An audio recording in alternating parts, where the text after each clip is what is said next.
சைனால இருக்கக்கூடிய ஸ்கேரியான ஒரு விஷயம்னா அது கிளாஸ் பிரிட்ஜஸ் தான் சொல்லலாம். ஸோ இது பாத்தீங்கன்னா உலகத்திலே ஃபேமஸ் ஆகியிருக்கு இதோட டிரான்ஸ்பரண்ட் லுக்கால. ஒரு டிரான்ஸ்பரண்டான பிரிட்ஜ் மேல நடந்தா அந்த எக்ஸ்பீரியன்ஸ் எப்படி இருக்குன்னு காட்டுறதுக்காகத்தான் இந்த பிரிட்ஜ் சைனா கட்டியிருக்கு.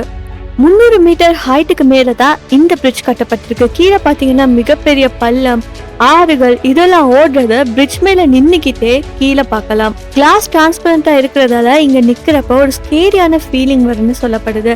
அது மட்டும் இல்லாம சைனால கிரேசியான டூரிஸ்ட் அட்ராக்ஷன் இதால வந்திருக்குன்னு சொல்லப்படுது. இதோட சேஃப்டி பத்தி பார்த்தோம்னா சேஃப்டி பத்தி ஒரி பண்ண வேண்டிய அவசியமே இல்லை.